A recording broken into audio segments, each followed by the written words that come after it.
தமிழ்நாட்டில் போன வாரம் பேசினாங்க. ஒருத்தர் நிர்மலா சீதாராமன், பாஜகவினுடைய நிதி அமைச்சர் நிர்மலா சீதாராமன். இன்னொருவர் நடிகை குஷ்பு. தெரியுமா? சத்தமா தெரியுமா?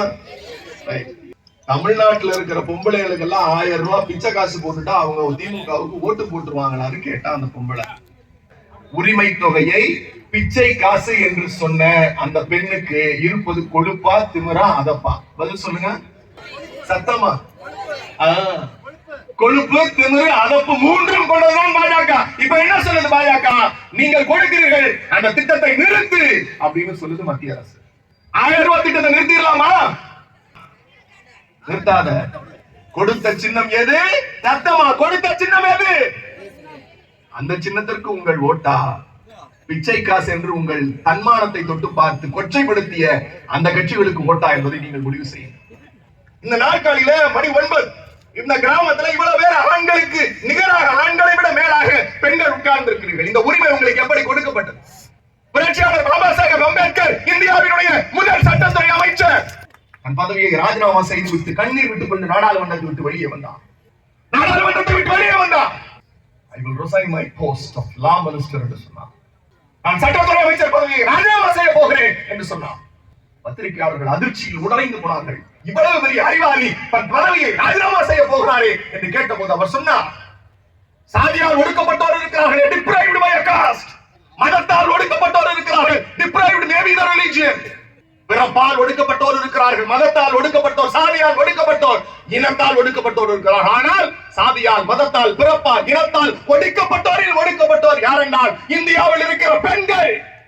இந்தியாவில் இருக்கக்கூடிய பெண்கள் அவர்கள் வெறும் போக பொருளாக, பிள்ளை பெற்கிற இயந்திரமாக, சமைத்துக் கொடுக்கிற வெறும் கிச்சன் பொருளாக பார்த்துக் கொண்டிருக்கிறார்கள். அந்த பெண்களுக்கு உரிமை வேண்டும் என்று இந்த இந்து கோல் பில்லில் சட்ட திருத்தம் கொண்டு வந்தவர் அம்பேத்கர்.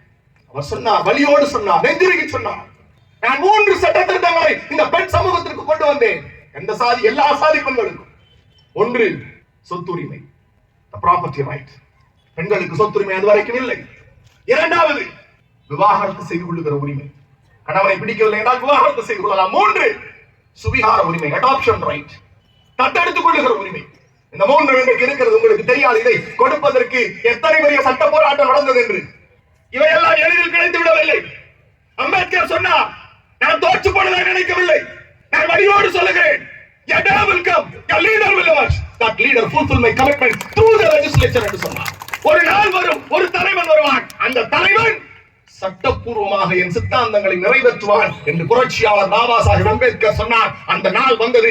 1989 மே மாதம் 6ஆம் நாள் முத்தமிழறிஞர் டாக்டர் கலைஞர் என்கிற மாபெரும் தலைவன் ஒற்றை கையெழுத்து கொண்டு வந்தார். இங்கே உட்கார்ந்து இருக்கிற எல்லா பெண்களுக்கும் சொத்தில் சமபங்கு, the right of property.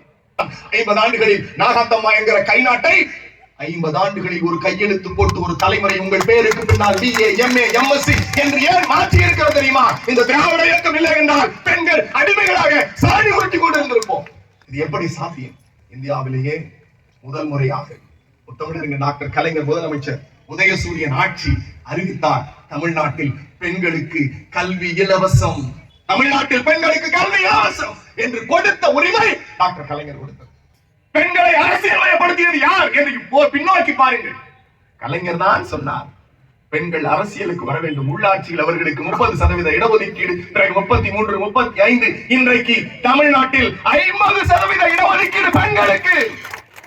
இதெல்லாம் எப்படி சாத்தியப்பட்டது? பீகாரில், ஊப்பியில் நடக்காத ஆச்சரியம் உங்களுக்கு எப்படி நடந்தது? இதை கொண்டு வந்து சேர்த்தது உதயசூரியன். திராவிட முன்னேற்ற கழகம் என்கிற பேர் இயக்கம். இந்த இயக்கம் இல்லை என்றால் நீங்களும் இல்லை, நானும் இல்லை. இந்த இயக்கம் இல்லை என்றால் நாம் என்றைக்குமே அடிமையாய் போயிருப்போம். இந்தியாவின் அரசியலமைப்பு சட்டம் பாதுகாக்கப்பட வேண்டும் என்றால் நீங்கள் ஆதரிக்க வேண்டிய சின்னம் உதயசூரியன். ஏன் இந்திய அரசியலமைப்பு சட்டம் சொல்லுகிறேன் தெரியுமா? மோடி இன்னொரு முறை ஆட்சிக்கு வந்தால் இந்திய அரசியலமைப்பு சட்டம் கொளுத்தப்படும். சனாதனம், வருணாசிரம தர்மம் சட்டமாக்கப்படும். வருணாசிரம தர்மம் சட்டமாக்கப்பட்டால் நீங்கள் 50 ஆண்டுகளுக்கு முன்னால் கை நாட்டுன்னு சொன்னோமே, நீங்கள் உங்களுக்கு படிப்பறிவு கிடையாது, கணவனுக்கு அடிபணியாத மனைவியை நடுரோட்டில் வைத்து நாய்க்கு இரையாக்கு, அவள் கீழிலும் இழிபிறப்பு, அவளுக்கு கல்வி உரிமை இல்லை, எந்த உரிமையும் கிடையாது, படுக்கையறையும் சமையலறையும் தாண்டக்கூடாது என்று சொல்லுவது வருணாசிரம தர்மம். அந்த சட்டம் வேண்டுமா? அல்லது புரட்சியாளர் அம்பேத்கர் உங்களுக்கு இறக்கைகளாக கொடுத்து பறக்க வைத்திருக்கிறார், அந்த சட்டம் வேண்டுமா என்பதை நீங்கள் முடிவு செய்யுங்கள். மணிப்பூரில் 2 பெண்கள் நிர்வாணப்படுத்தப்பட்ட போனார்கள். 76 நாள் இந்தியா கதறியது. மோடி போய் பார்க்கவில்லையே. சர்வாதிகாரம் வாய் நீடுகிறது, வார்த்தை கடிக்கிறது. 2 பெண்கள் நிர்வாணப்படுத்தப்பட்டார்கள். வைக்கப்பட்டு 100 பேர் சேர்ந்த சைகை கும்பல் என் இந்திய தாயின் மடியில் பிறந்த 2 பெண்களை நிர்வாணப்படுத்தி போனார்கள். அங்கே ஆண்டது பாஜக, மத்தியில் ஆண்டது பாஜக. இந்த அநியாயத்தை தட்டி கேட்க வேண்டாமா? இந்த அநியாயத்திற்கு நீதி வேண்டாமா? இன்னொரு முறை மோடி வந்தால் தமிழ்நாடும் மணிப்பூர் ஆகிவிடும் சகோதரிகள். தமிழ்நாடு மணிப்பூர் ஆகி மோடி வீட்டுக்கு போக வேண்டும். இன்னொரு முறை மோடி வந்து விட்டால் நீங்கள் யாரும் பேச முடியாது. மூச்சு விடுவதற்கு கூட சங்கி கும்பல் பலாரி கும்பலத்தில் அனுமதி வாங்கி காட்சி மரத்தின் வாசலிலே போய் நாம் சூத்திரர்களாக நிற்க வேண்டும். 50-60 ஆண்டுகளுக்கு முன்னால் இடுப்புக்கு பின்னால் வழக்கமாறு கட்டி இருந்து எச்சுட்டு போவதற்கு கொட்டாம்பூத்தி சிரட்டையை கழுத்தில் கட்டி இருந்தும் அந்த நிலைக்கு மாற்றப்படுவோம். எல்லாம் உங்களுக்கு தெரியாது. இதெல்லாம் வரலாறு. திராவிடம் தான் உங்களை காப்பாற்றியது. வேறு எந்த இயக்கம், எங்கள் அதிமுக திராவிட இயக்கம் இல்லை. மோடிக்கு இவ்வளவு நாள் பல்லக்கு தூக்கி பாதம் தாங்கி இந்த நாட்டின் உரிமைகளை அடகு வைத்த கொள்ளைக்கார கும்பல் அது. 2 பேரும் பிரிந்திருக்கிறோம், அவனும் எனக்கும் தொடர்பில்லை என்று சொல்லுவார்கள். நம்பாதீர்கள். அரியலூரில் அனிதா தெரியுமா? நீட்டுக்கு எதிராக போராடி அவளுக்கு நான் தான் வழக்கறி. கிராமத்தில் படித்த ஒரு குக்கிராமத்தில் படித்த பிள்ளை, ஒரு தாழ்த்தப்பட்ட இனத்திலே பிறந்த பிள்ளை. 1200க்கு 1176 மதிப்பெண். அனிதா மட்டும் இல்ல, அனிதா மாதிரி 18 பிள்ளைகள் தற்கொலை பண்ணி செத்து போனாங்க. நம்ம வீட்டு பிள்ளை டாக்டர் ஆக கூடாதுன்னு இந்த மோடி பராரி கும்பல் இந்த நாட்டில் பழனிசாமி சேர்ந்து ஒரு சட்டத்தை கொண்டு வந்து நம் பிள்ளைகளுடைய எதிர்காலத்தை கேள்விக்குறியாக்கி நம் பிள்ளைகளுடைய மருத்துவ கனவு எல்லா கனவை சிதைச்சிருக்கான். அவர்களின் மரணத்துக்கு நீங்கள் பழி வாங்க வேண்டும். அந்த மரணத்திற்கு அவர்கள் பதில் சொல்ல வேண்டும் என்றால் அவன் வாக்கு கேட்டு வந்தால் அவனை உங்கள் தருக்களில் விடாதீர்கள்.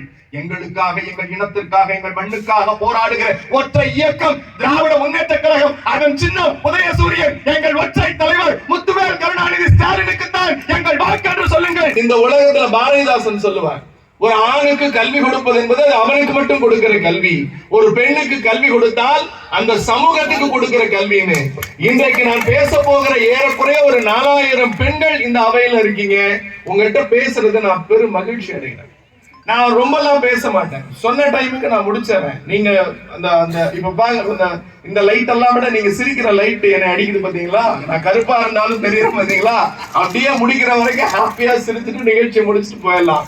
பொதுக்கூட்டம் மாதிரி நான் மாநாடுகள்ல பேசுறது, பெரிய பெரிய இடங்கள்ல பேசுற மாதிரி எல்லாம் இல்ல. இந்த கிராமத்துக்கு என்ன தேவை, உங்களுக்கு என்ன தேவை, நாம என்ன செய்ய போறோங்கிறத அரை மணி நேரத்துக்குள்ளார பேசி நீங்க வீட்டுக்கு போலாமா? ஆனா நான் கேட்கிற கேள்விக்கு நீங்க பதில் சொல்லணும். சொல்லுவீங்களா? பின்னாடி இருக்கிற ப்ளூ கலர் சாரி அக்கா சொல்லுவீங்களா? கை தூக்கி சொல்லுங்க. சொல்லுவீங்களா? பதில் கேட்கல, சொல்லுவீங்களா? முதல் கேள்வி, 10 வருஷத்துக்கு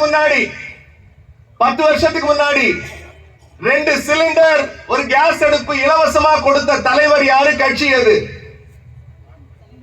சத்தமா எனக்கு கேட்கல. முத்தமிழறிஞர் டாக்டர் கலைஞர் கொடுத்த சின்னம் உதயசூரியன். நம்ம பெண்கள்கிட்ட உள்ள பிரச்சனை என்ன தெரியுமா? வாங்குறப்ப அமைதியா வாங்கிக்குவாங்க. ஒருத்தருக்கு கொடுக்கலன்னா போது ஊரை கூட்டி உழப்புற வைப்பாங்க. வாங்கின எல்லாரும் அமைதியா இருக்கீங்க. ஏன் அமைதியா இருக்கீங்கன்னா இப்ப எல்லாரும் காசு கொடுத்து சிலிண்டர் வாங்குறீங்க, அப்படித்தானே? மறந்து போச்சு.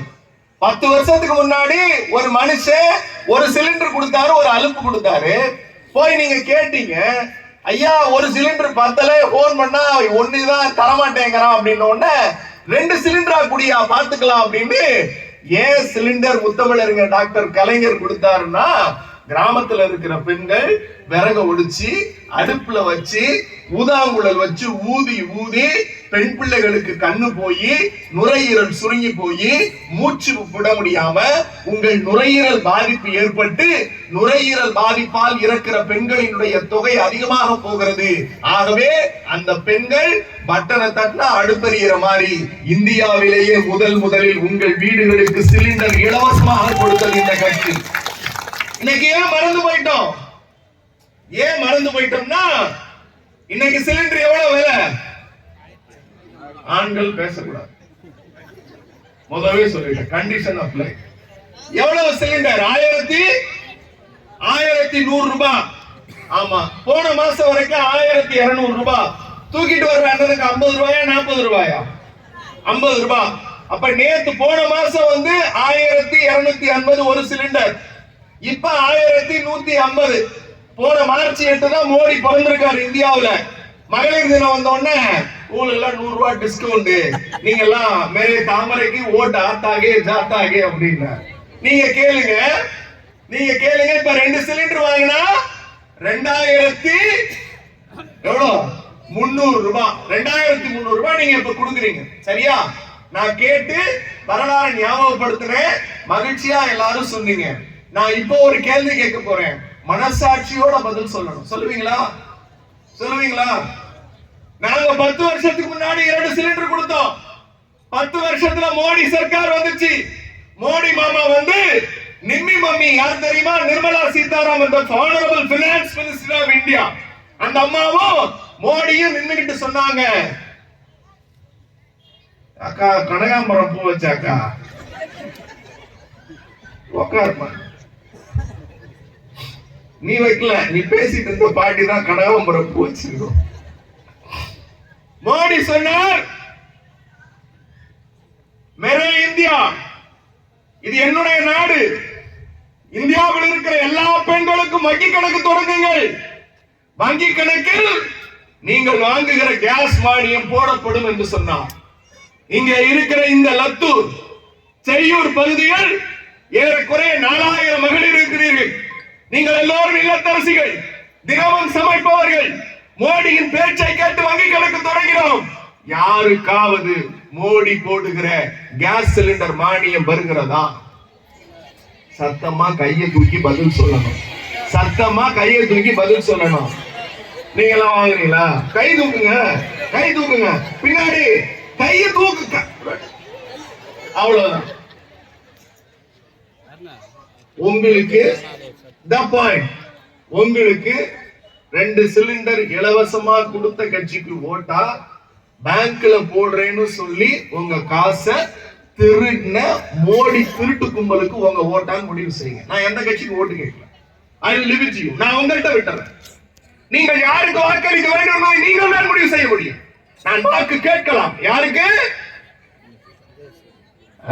2 சிலிண்டர் இலவசமா கொடுத்த கட்சிக்கு தான் ஓட்டுன்னு அக்கா சொல்றாங்க. சத்தமா சொல்லுங்க. 2 சிலிண்டர் கொடுத்த கட்சி எது?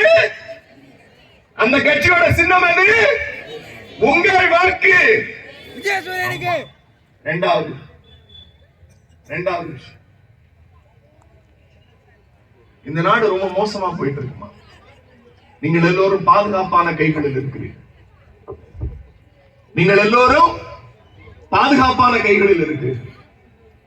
இந்த நாட்டில் நடக்கிற திட்டங்கள் 3 வருஷத்துக்கு முன்னாடி நீங்க எல்லாரும் பஸ்ல ஏறி போனீங்களா?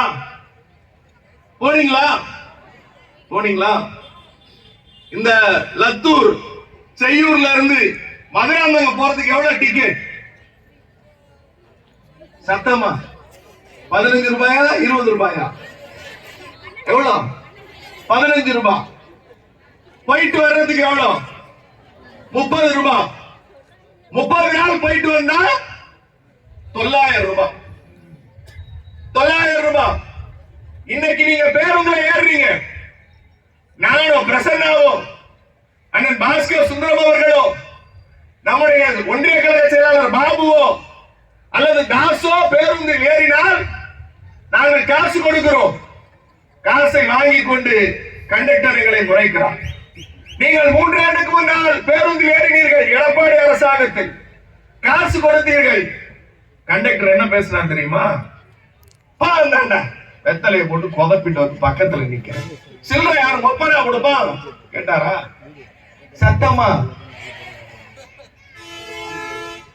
உங்க அப்பனா கொடுப்பான்னு கேட்ட கண்டக்டர்லாம் பாஸ்கர் சுந்தரமண்ணனோ பிரசன்னாவோ காசு கொடுத்து இப்ப உட்கார்ந்துட்டு வந்தா, தம்பி ஏந்திரி, பெண்கள் வந்தாங்க அவங்க உட்காரணும், அக்கா வாங்க உட்காருங்க, அம்மா வாங்க உட்காருங்க அப்படின்னா அவர் நாளைக்கு வீட்டுக்கு போயிருவார். போறாரா இல்லையா? மாற்றத்தை உணர்கிறீர்களா இல்லையா? ஒரு ஆட்சி தான், ஒரு திட்டம் தான். இது திட்டம் என்பதை விட பெண்களை மதிக்கக்கூடிய ஆட்சி முத்துவேல் கருணாநிதி ஸ்டாலின் ஆட்சி. அந்த பேருந்து பயணம் நீங்க நினைக்கிற மாதிரி அது இலவச பேருந்து பயணம் இல்ல. நான் கண்டக்டர் சண்டை போட்டிருக்கேன். அவங்க எல்லாம் ஓசியில தானே வராங்க, இலவசமா தானே வராங்க, என்னையா பிரச்சனை உனக்கு, நான் காசு கொடுத்து வரேன் உட்காந்துட்டு வருவேன்னா. ஒரு கண்டக்டர் என்னை பொட்டில் அடிச்ச மாதிரி பதில் சொன்னாருமா. என்ன தெரியுமா பதில்? தம்பி, உனக்கு விவரம் பத்தல, நீ உனக்கு காசு கொடுக்கிற, அவங்க யாரு காசு கொடுக்காம போறது, அவங்களும் காசு கொடுத்துதான் வராங்க, அவங்க 1 ரூபாய் 2 ரூபாய் உன்னைய மாதிரி கொடுக்கல. அந்த தமிழ்நாட்டில் இருக்கிற பெண்களுக்கு அண்ணனாக, தம்பியாக, அப்பாவாக, தாத்தாவாக முத்துவேல் கருணாநிதி ஸ்டாலின் வருடத்திற்கு 2000 கோடி ரூபாய் பெண்கள் பயணிப்பதற்கு நிதி கொடுக்கிறார். இந்த திட்டத்தை நிப்பாட்டுன்னு சொல்றதுதான் நிம்மி மம்மி வகைரா.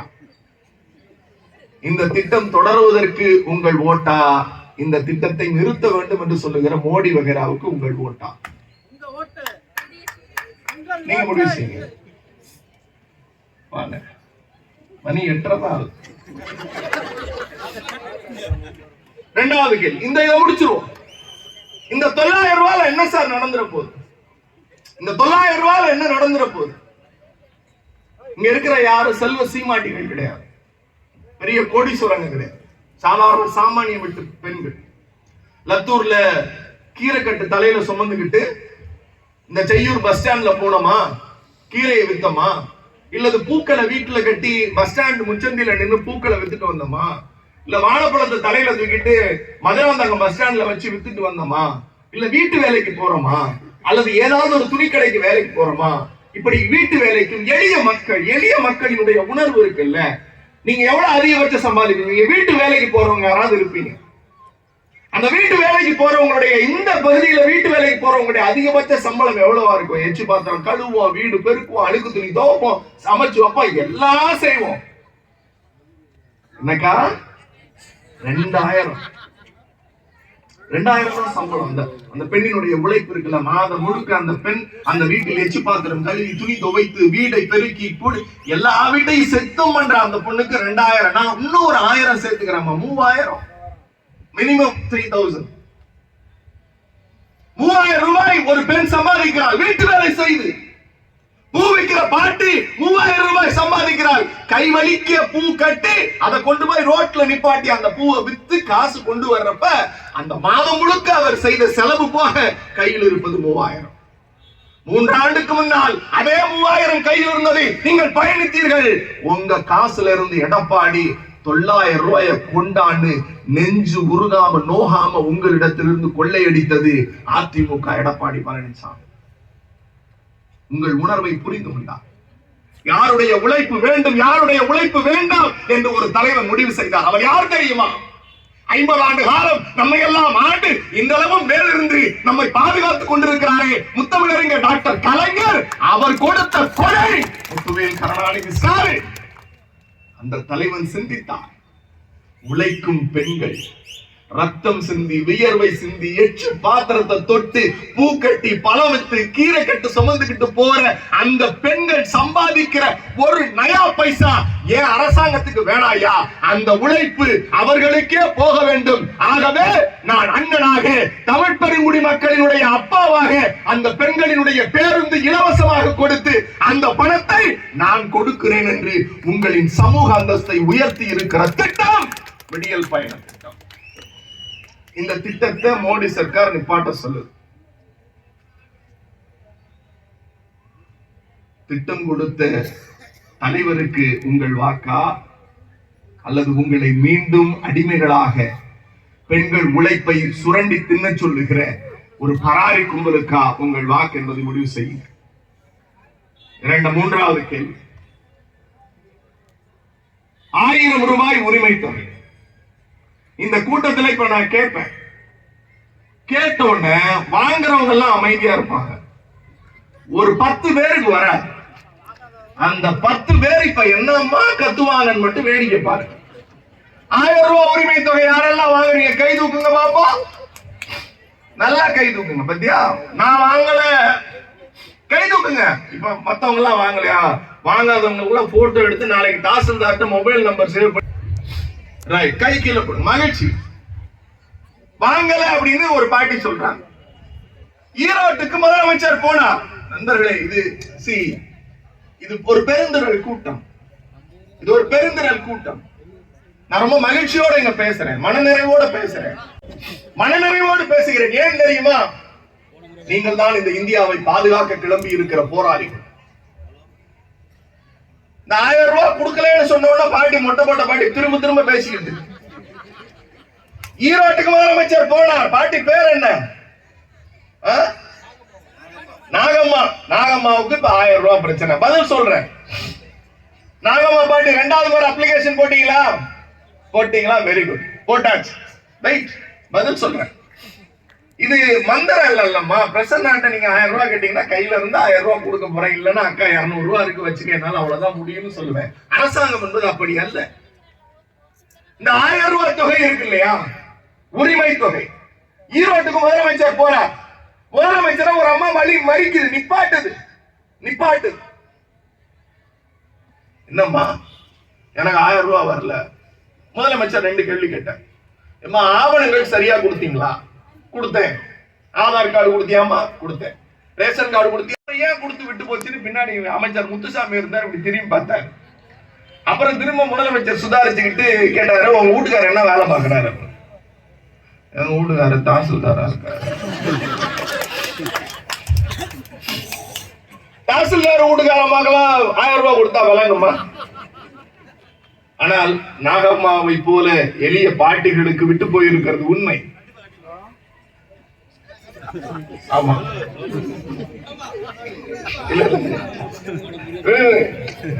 ஜாலியா இருக்கு. ஏன் விட்டு போயிருக்குன்னா, நம்ம எப்பவுமே நம்ம பெரிய புத்திசாலி நினைச்சுக்குவோம். நம்ம ஏதாவது ஒரு ஃபில்அப் பண்றதுல ஏதாவது ஒரு நம்பர் தப்பா போட்டிருப்போம், ஏதோ ஒரு கார்டை கொடுக்காம இருந்திருப்போம், அரசு அதிகாரிக்கு தேவையான விஷயத்தை ஒத்துழைக்காம இருந்திருப்போம். இந்த மாதிரி ஒரு 65 லட்சம் பேருக்கு விட்டு போச்சுமா. நான் சொல்றேன், இங்க இருக்கிற 4000 பேர்ல கிட்டத்தட்ட 70% பேருக்கு வந்திருக்கிறது.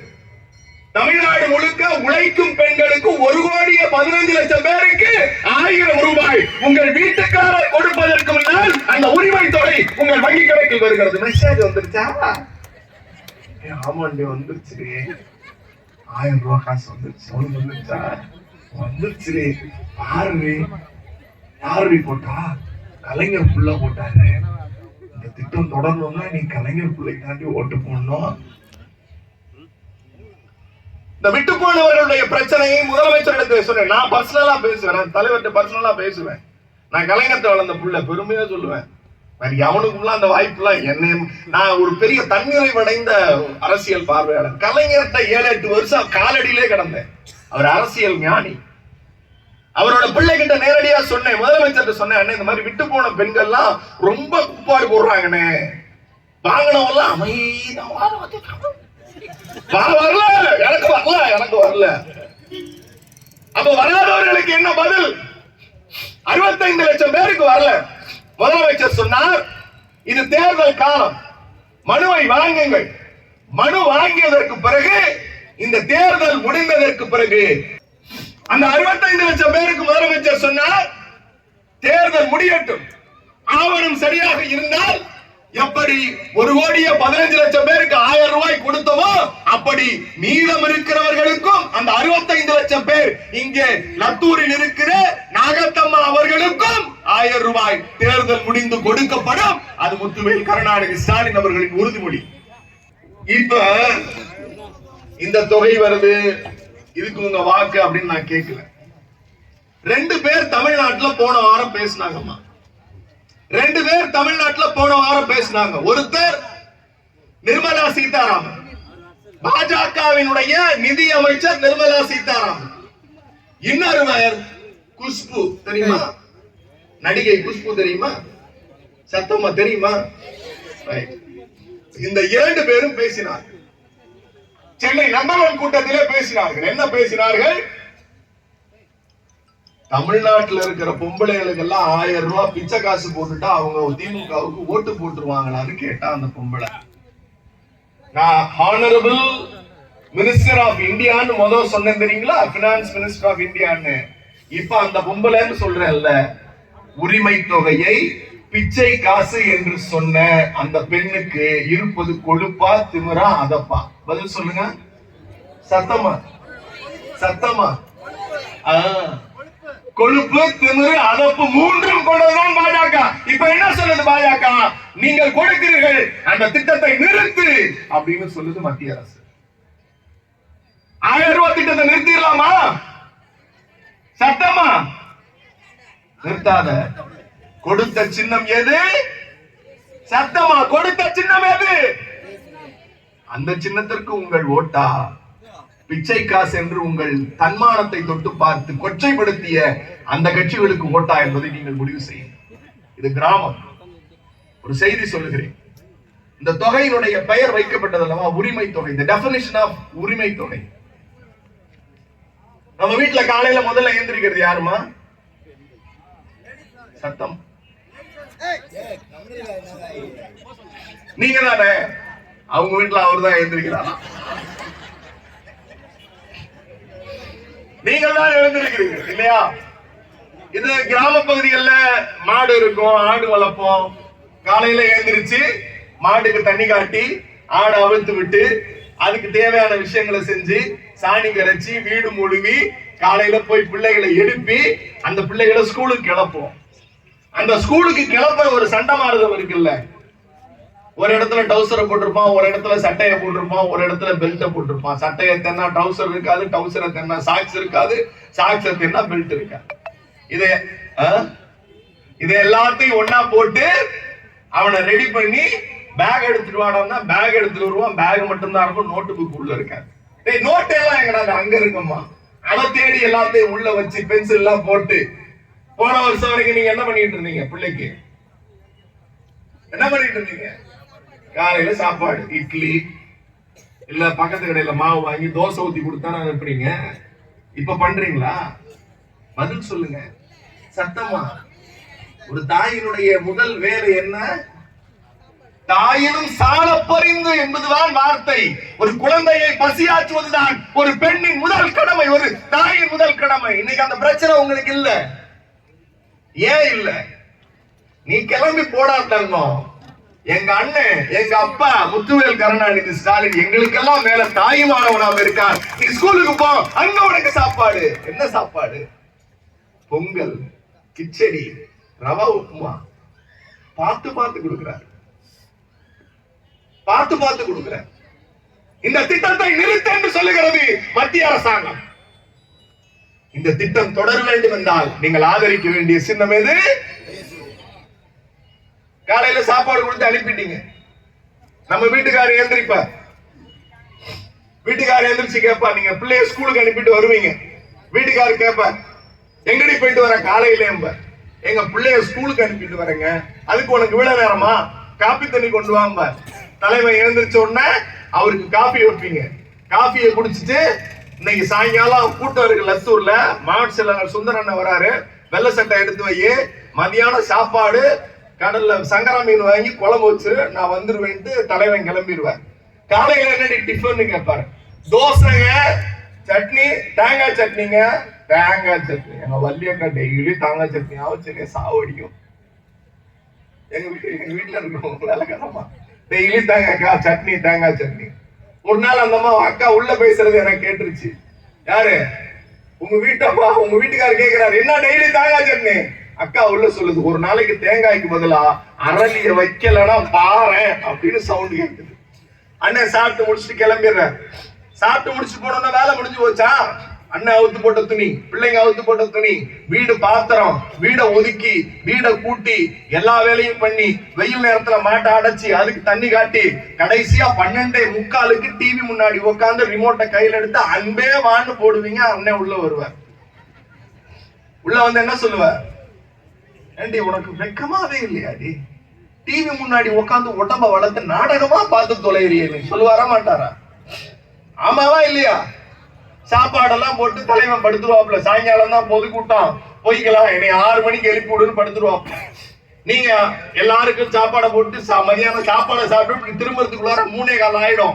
பிள்ளைங்க ஸ்கூல்ல இருந்து வந்துடும். பிள்ளைங்களை கூப்பிட்டு யூனிஃபார்ம் மாத்தி ட்ரெஸ்ஸை மாத்தி அதுங்களுக்கு ஸ்நாக்ஸ் கொடுத்து சாயங்காலம் பாடம் ஹோம்ஒர்க் இல்ல டியூஷனுக்கு அனுப்பி அவங்களை கொண்டாந்து திரும்ப வச்சு தலைவனை 6 மணிக்கு எழுப்பி வெள்ளை சட்டை கொடுத்து காப்பி கொடுத்து திணி போப்பா முதல்ல கூட்டத்துக்குன்னா அண்ணன் பைக்ல ஏறி உட்காந்துட்டு சொல்லுவாரு, சங்கரா மீன் குழம்பு இருக்கு, தோசை மாவு வாங்கி வச்சு நைட்டு தோசை மீன் குழம்பு அப்படின்ட்டு போயிடுவாரு.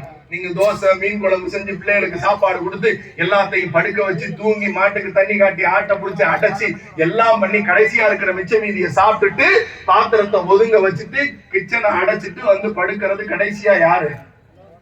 சத்தமா உங்களுக்காக தானே இவ்வளவு மூச்சு முட்டை பேசுறேன். காலை முன்னெழுந்து இரவு பின்தொழுவாள் பத்தினின்னு நம்ம புறநானூற்று பாடல்கள்ல இருக்கு. தமிழ் பெண்கள் அப்படித்தான். இது செய்தி இல்லம்மா, இதான் செய்தி. நான் சொல்ல போறதுதான் செய்தி. நீங்க உங்க வீட்டுக்காரரோட போறீங்க, வீட்டுக்காரரோட போறப்ப அண்ணன் அண்ணன் என்ன பண்றீங்கன்னா, நான் அரசியல்ல இருக்கேன். அக்கா என்ன பண்றாங்க அப்படின்னா, அவளா சும்மா தின்னுட்டு நாடகம் பார்த்து உடம்ப வளர்க்கிறா அப்படிம்ப சொல்லுவாரா இல்லையா? உங்கள் வீட்டில் உங்களோடு வாழுகிற கணவன் கூட உங்கள் வீட்டில் செய்கிற உழைப்பை மதிக்காத போது, உங்கள் தம்பியாக, அண்ணனாக, தந்தையாக, தாத்தாவாக நான் உங்கள் உழைப்பை மதிக்கிறேன், நீங்கள் வீட்டில் செய்கிற வேலைக்கு உரிமை தொகையாக மாதம் 1000, வருடத்திற்கு 12,000 கொடுக்கிறேன் சொன்னார் ஒரு தலைவர். அவர்தான் கலைஞரின் பிள்ளை முத்துவேல் கருணாநிதி ஸ்டாலின். நான் ஒரு செய்தி சொல்லி முடிக்கிறேன். நாங்கள் தேர்தல் அறிக்கையில் சொல்லவில்லை. இங்கே கிராமப்புற பகுதி அரசு பள்ளியிலே படிக்கிற பெண்கள் அதிகம். உங்கள் பெண் பிள்ளைகள் அரசு பள்ளியிலே படித்தால், 6லிருந்து 12வது வரை படித்தால், அந்த பெண் பிள்ளை கல்லூரிக்கு போகிற போது மாதம் 1000 ரூபாய், வருடத்திற்கு 12,000, 3 ஆண்டு 36,000, பிஜி முடிக்கிறப்ப 60,000 ரூபாய் வங்கி கணக்குல, 60,000 ரூபாய் வங்கி கணக்குல. இதை கொடுப்பது யார்? இந்த திட்டம் எப்படி தொடங்கப்பட்டது? அந்த மஞ்ச சட்டை ஒரு நிமிஷம் முடிச்சிடறேன். இந்த திட்டம் தொடர வேண்டும் என்றால் நீங்கள் வாக்களிக்க வேண்டிய சின்னம் எது என்பதை நீங்கள் முடிவு செய்யும். இப்படி நலத்திட்டங்களை நிறுத்த வேண்டும் என்று சொல்வது பாஜக. இந்த நாட்கள் நான் ஒரு செய்தி சொன்னேன். இங்க இவ்வளவு பேர் உட்கார்ந்து இருக்கீங்கல்ல, இந்த நாட்களில மணி 9, இந்த கிராமத்துல இவ்வளவு பேர் ஆண்களுக்கு நிகராக, ஆண்களை விட மேலாக பெண்கள் உட்கார்ந்து இருக்கிறீர்கள். இந்த உரிமை உங்களுக்கு எப்படி கொடுக்கப்பட்டது? புரட்சியாளர் பாபா சாஹேப் அம்பேத்கர் இந்தியாவினுடைய முதல் சட்டத்துறை அமைச்சர் தன் பதவியை ராஜினாமா செய்து விட்டு கண்ணீர் விட்டுக் கொண்டு நாடாளுமன்றத்தை விட்டு வெளியே வந்தான்.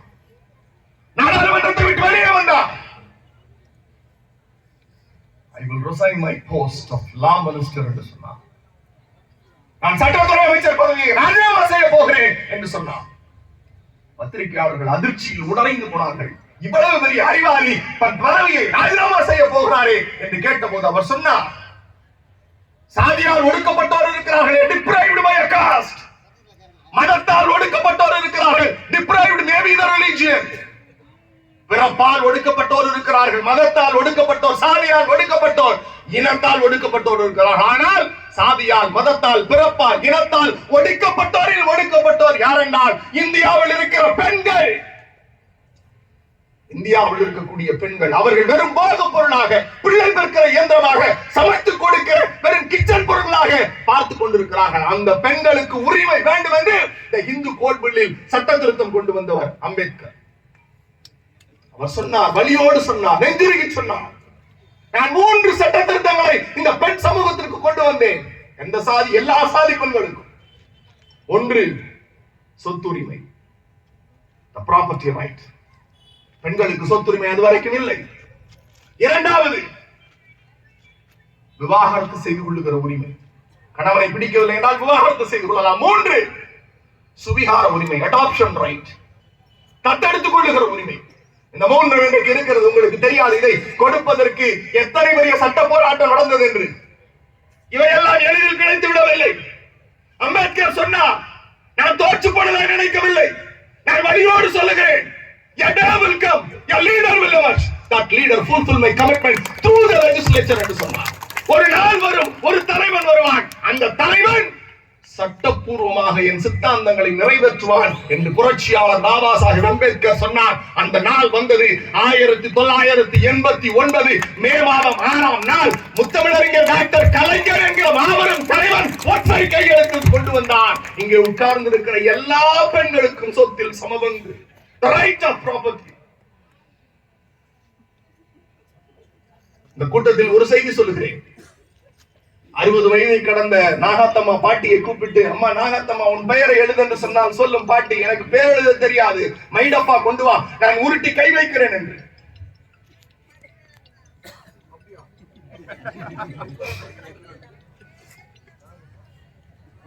நாற்பது வயதுடைய ஒரு பெண்மணியை அழைத்து வாருங்கள் உங்கள் பெயர் என்று சொன்னால், என் பெயர் கலைச்செல்வி, கையெழுத்திடுவீர்களா? எடுத்து கூட்டி எழுதுவேன் என்று சொல்வார்.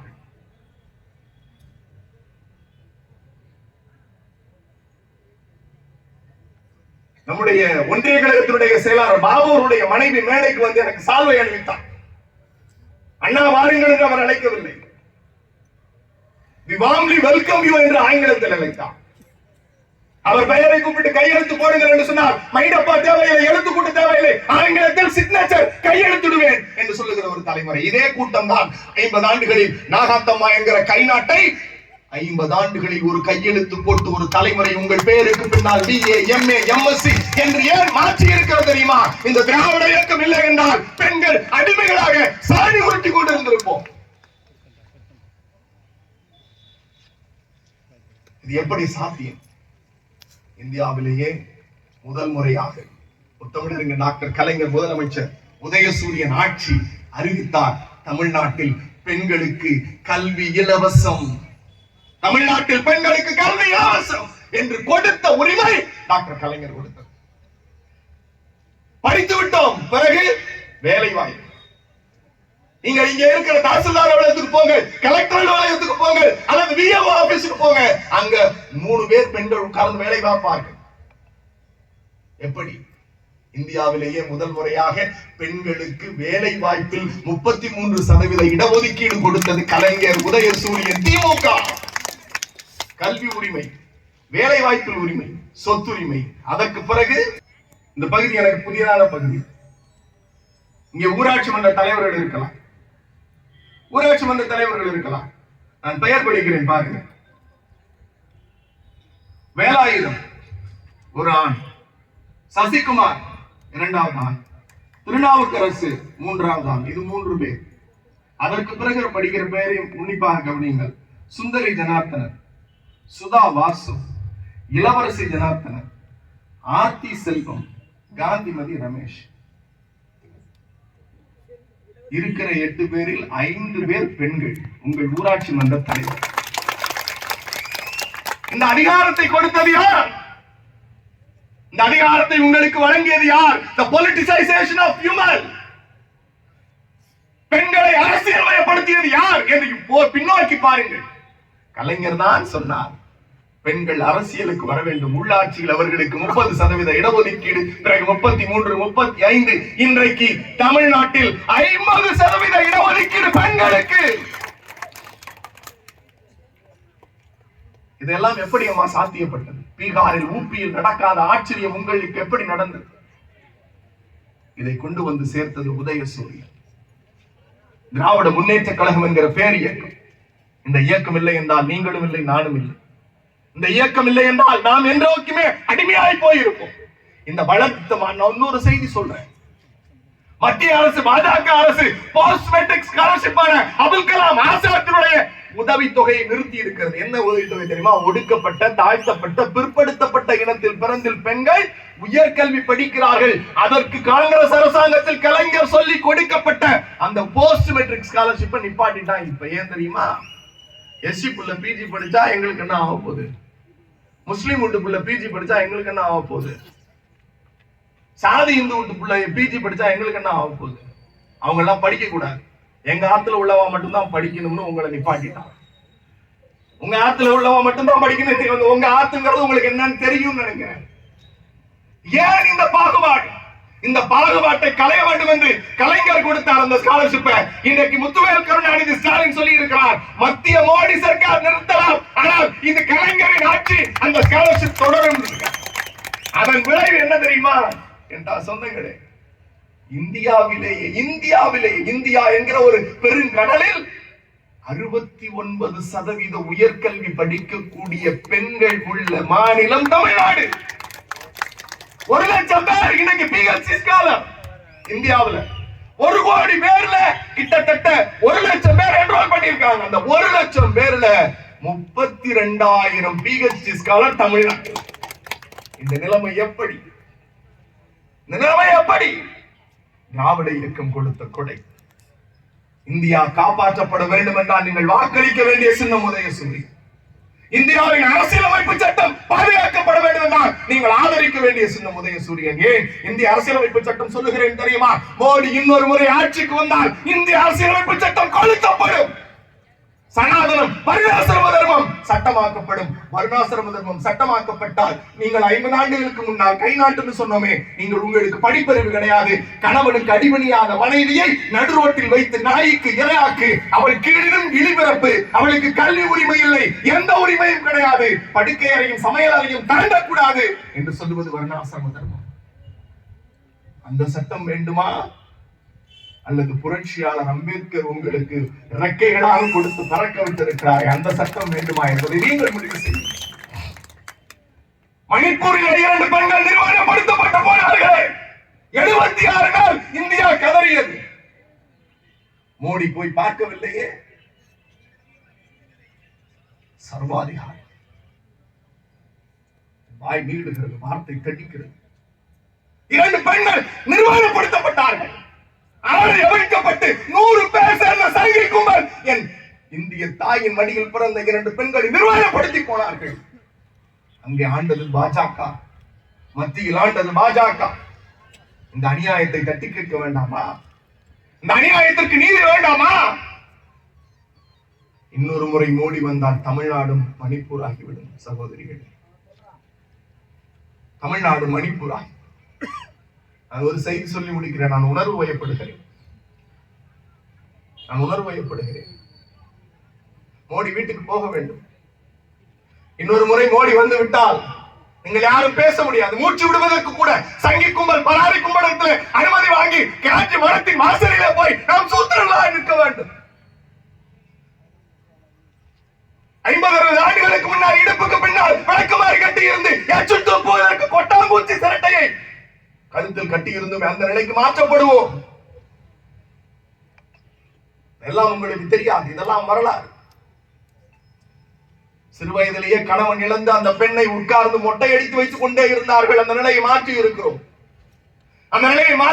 தந்தை பெரியார் சொல்லுவார், பார்ப்பன விட்டு பெண்ணுக்கு இந்த நிலைமைதான். அவன் மொட்டையடிக்கிறவர் உன்னோடு ஓடி போய் விடலாம். அப்படிப்பட்ட ஒரு வாழ்க்கையால் அவளுக்கு கிடைக்கும் என்று தந்தை பெரியார் சொன்னார். அந்த நிலையை மாற்றி இருக்கிறோம். என் அருமை சொந்தங்களே, திராவிடம் தான் உங்களை காப்பாற்றியது. வேறு எந்த இயக்கம், எங்கள் அதிமுக திராவிட இயக்கம் இல்லை. மோடிக்கு இவ்வளவு நாள் பல்லக்கு தூக்கி பாதம் தாங்கி இந்த நாட்டின் உரிமைகளை அடகு வைத்த கொள்ளைக்கார கும்பல் அது. 2 பேரும் பிரிந்திருக்கிறோம், அவனும் எனக்கும் தொடர்பில்லை என்று சொல்லுவார்கள். நம்பாதீர்கள். நான் அரசியலுக்காக உங்களிடத்தில் வாக்கு கேட்கவில்லை. உங்களுக்கு உரிமை கொடுத்து, உங்களுக்கு கல்வி கொடுத்து, உங்களுக்கு வேலை வாய்ப்பு கொடுத்து, உங்களை அரசியல் வயப்படுத்திய இயக்கம் எது என்று நான் பட்டியலிட்டு இருக்கிறேன். போய் உறங்குகிற போது பிரசன்னா என்கிற ஒரு தம்பி சென்னையிலிருந்து வந்தான். இப்படி எல்லாம் சொன்னான். நாம் இன்னைக்கு இப்படி இருக்கிறோமே, இதற்கு யார் காரணம்? இதை எப்படி சாத்தியப்படுத்தினார்கள்? நம் பிள்ளை இன்றைக்கு ஆங்கிலத்தில் பேசுகிறாளே, ஆங்கிலத்தில் கையெழுத்திடுகிறாளே, அவள் வேலைக்கு போகிறாளே, ஓயமாரிலே நம்மளுடைய பிள்ளை போய் வேலை பார்த்து விட்டு பேருந்தவளை நம் கிராமத்திலேயே கொண்டு வந்து இறக்கி விடுகிறது. இது யாரால் செய்யப்பட்டது, எப்படி செய்யப்பட்டது என்பது உங்கள் மனசாட்சிக்கு விடுகிறேன். அந்த மனசாட்சி கொண்டு போய் நேரடியாக ஒரு முகம் காட்டும். அது முத்தமிழறிஞர் டாக்டர் கலைஞர், அவருடைய சின்னம் உதயசூரியன். ஏன் மோடி வீட்டுக்கு போக வேண்டும் என்பதை ஒரே ஒரு நொடியில் சொல்லி முடிக்கிறேன். அரியலூரில் அனிதா தெரியுமா? அனிதா என்கிற ஒரு சிறுமி தெரியுமா? நீட்டுக்கு எதிராக போராடியவர். அவளுக்கு நான் தான் வழக்கறிஞர். என் அருமை தங்கை அரியலூரிலிருந்து வருவார், பஸ்ஸில் ஏறுவார், இரவு காலை வருவார், தங்குவதற்கு கூட இடம் இருக்காது. கையை பிடித்துக் கொள்வார். அண்ணா அண்ணா நான் எப்படியாவது டாக்டரா இருந்தேன்னா.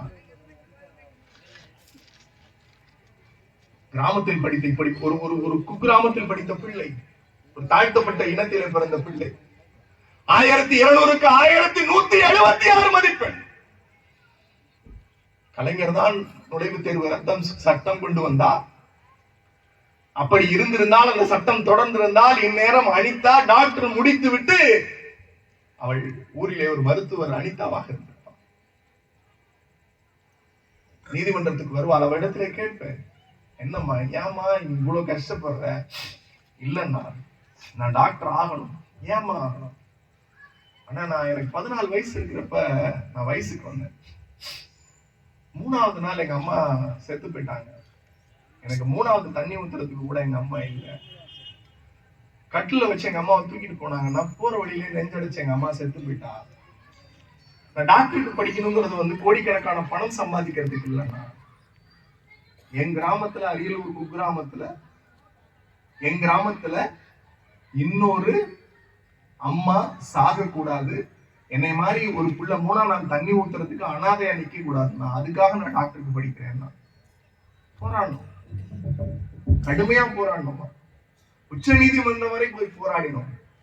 வந்தால் விமானம் ஏறி விமானத்துல இருந்து இறங்கி வீட்டுக்கு போனா சொல்லிட்டு தான் போனேன், நல்ல தீர்ப்பு ஒரு நம்பிக்கையா இருக்கு. என்ன நினைச்சாலும் தெரியணுமா. போனா நைட்டு பாத்ரூம்ல போய் தூக்குல தொங்கி செத்து போயிட்டாங்க.